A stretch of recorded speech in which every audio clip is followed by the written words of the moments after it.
Kita kembali di One on One bersama saya Dwi Anggia dan masih bersama Kepala BPI Pak Rosan Roslani. Tadi sudah dijelaskan potensi industri apa saja yang akan dikelola di bawah nanti Danantara. Nah sekarang kita berbicara mengenai asetnya Danantara nih Pak Menteri. Tadi disebutkan ini 100% aset BUMN akan under manajemen dari Danantara. Bisa dielaborasi nggak, dijelaskan itu akan seperti apa pengelolaannya dan nanti fungsi BUMN akan seperti apa Pak Menteri? Ya memang Danantara ini akan memiliki 99% dari semua BUMN yang ada dan 1% dimiliki oleh Kementerian BUMN. Tapi 1% ini adalah saham syariah A atau saham merah putih. Jadi BUMN ini mempunyai peran tetap sangat luar biasa karena kita harus juga menyusun anggaran, program, kemudian juga dengan BUMN itu mereka mempunyai hak untuk melakukan rules, penetapan komisaris dan direksi, dan hal-hal yang sifatnya adalah pengawasan. Jadi ini menurut saya adalah suatu hal yang positif ya. Jadi kita pun diawasin juga oleh Kementerian BUMN. Oke. Jadi kalau ada yang menyebutkan kalau ada Danantara, jadi BUMN fungsinya apa? Jelas di sini ya, tetap ada fungsinya dengan saham Dwiwarna 1% saham tadi. Dwiwarna. Itu dengan punya kekuatan yang juga cukup besar di situ ya, artinya tidak dilepaskan sendiri BUMN-nya. Nah, kita berbicara aset 1.900 miliar, 14.700 triliun itu bukan jumlah yang sedikit. Oh iya, yang besar. Wajar rasanya ketika publik akan bertanya-tanya kekhawatiran ini duit mau diapakan, ini bentuknya seperti apa, jangka waktu berapa lama nanti akan bisa menghasilkan keuntungan. Karena nanti kan dividennya BUMN ini akan masuk dikelola Danantara, nggak masuk ke APBN ya Pak Menteri ya. Correct me if I'm wrong. Ya Kak, itu betul. Karena memang struktur Danantara yang dibentuk ini bisa mengelola sendiri dividen yang dihasilkan oleh BUMN ini. Jadi kita bisa mengelola sendiri yang memang rencananya untuk dipergunakan untuk investasi yang mempunyai dampak positif dan besar terhadap pertumbuhan perekonomian Indonesia yang seperti saya sampaikan, terutama yang berkelanjutan dan berkesinambungan. Gitu. Nah, asetnya memang aset yang sangat besar ini. Dan kembali lagi buat saya perhatian pemerintah masyarakat sangat besar itu juga membuat kita kan juga makin lebih hati-hati gitu. Jadi beban juga nih, semua mata tertuju kepada Danantara. Enggak sih, kalau beban sih enggak. Lebih pada hati-hatinya lebih justru itu kan sesuai dengan arah Bapak Presiden bahwa kita juga harus hati-hati gitu kan. Ya, karena aset ini adalah milik siapa? Bapak Presiden selalu bilang, aset ini milik siapa? Milik rakyat Indonesia gitu.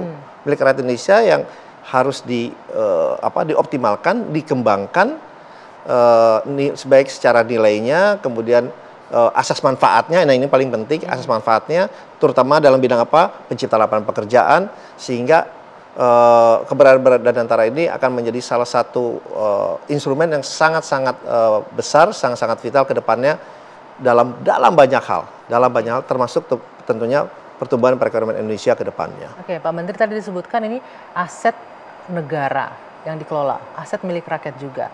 Artinya ini kalau misalnya kita kalau berbisnis itu kan berbicara dua nih, sukses banget atau nanti hancur banget, boncos banget gitu kan bahasanya masyarakat.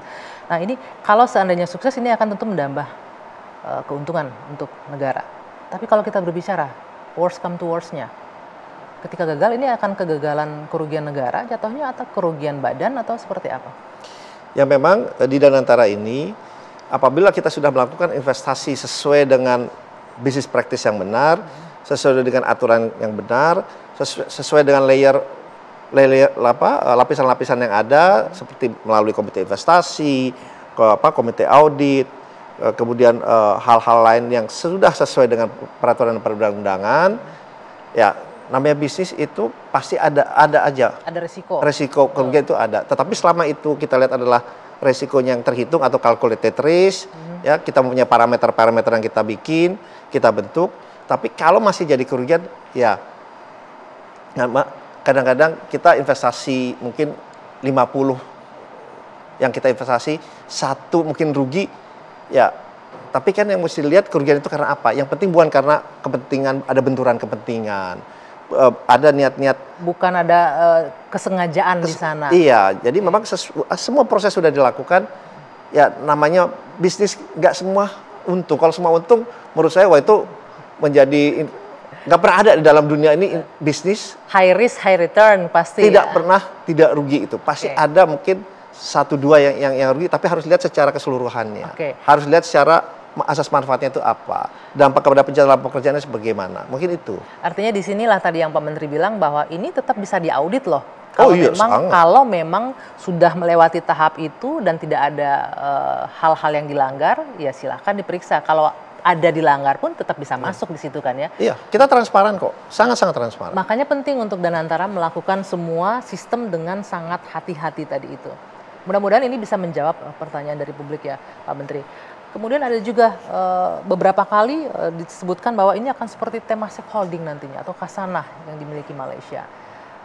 Tapi kita juga tahu Temasek ada EV kemarin sempat rugi juga gede itu. Resiko-resiko itu juga sudah terkalkulasi atau dipikirkan nantinya ya? Iya, kan resiko itu yang penting buat kami adalah resiko yang terhitung, yang calculated risk.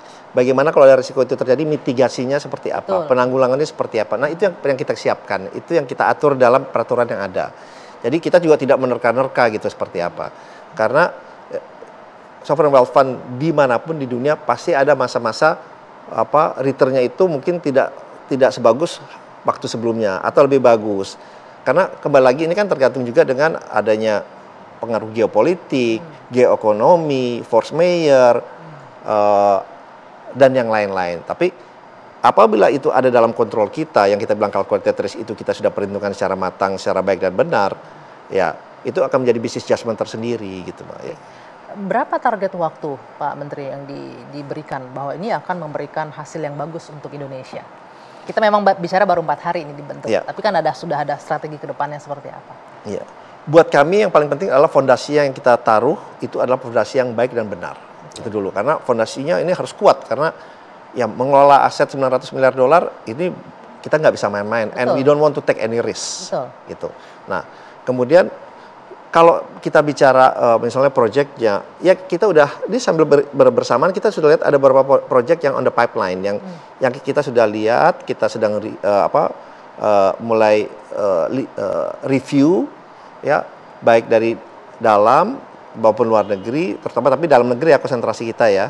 Walaupun kita diizinkan untuk berinvestasi di luar negeri juga, tapi fokusnya sekarang di dalam negeri, terutama yang itu parameter kita ya, sesuai dengan parameter yang ada gitu ya, baik dari segi rate of return, kemudian dari segi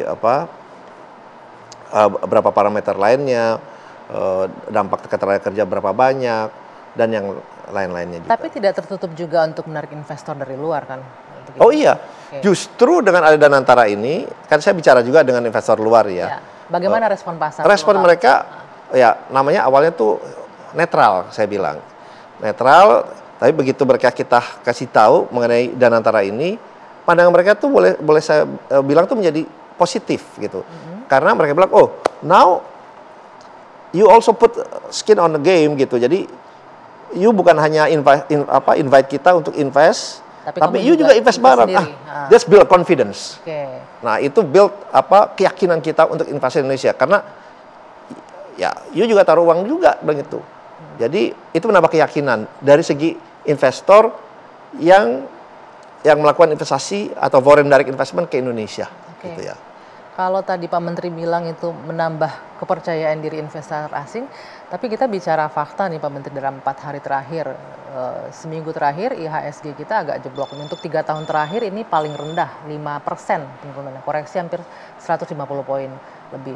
Bagaimana menjelaskan itu? Dan belum lagi dana asing yang juga mulai keluar dalam pekan terakhir. Kan tadi saya bilang itu investor yang foreign direct investment, yang itu yang melakukan investasi langsung. Kalau mereka melakukan investasi langsung berarti apa? That's a long term commitment. Kalau long term commitment artinya apa? Mereka lihat, oh Indonesia ini kedepannya promising, otherwise mereka nggak bakal invest di Indonesia. Itu yang pertama.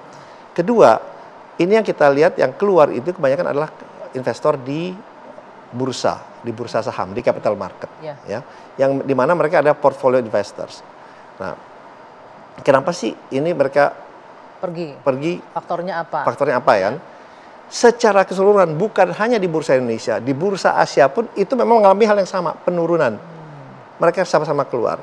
Nah, memang di Indonesia ditambah lagi salah satu patokan dari para saya bilang ini portfolio investor nih kalau yang buat pasar modal. ini dari Morgan Stanley kita indeks kita sekarang. Itu diturunin, Ya. sedangkan patokan dari investor dunia itu pertama adalah Morgan Stanley Index.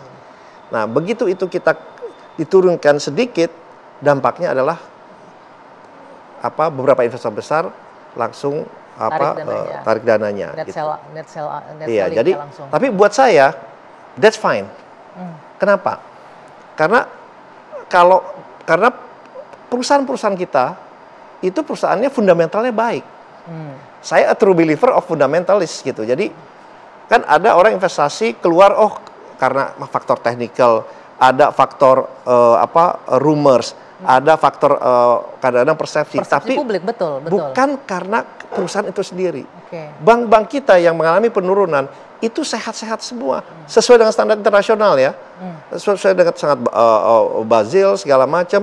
Dari kalau saya technical sedikit, dari CAR-nya, capital adequacy ratio-nya bagus, dari net interest margin-nya bagus, loan to LDR-nya bagus, return on equity-nya bagus, return on investment-nya bagus, sangat bagus gitu. Tapi ya kembali lagi, buat saya itu pasti sebagai melihat fundamentalnya baik, saya yakin seyakin-yakinnya ini akan kembali naik lagi. Saya yakinnya. Secara fundamental Anda meyakini itu, tapi kita kan juga tidak bisa menafikan ada persepsi publik. Nah, PR-nya Pak Menteri, bagaimana meningkatkan membangunkan trust dari publik di nasional terlebih dahulu sebelum kita bicara global. Nanti dijawab, kita jeda dulu sejenak, one on one akan kembali sesaat lagi.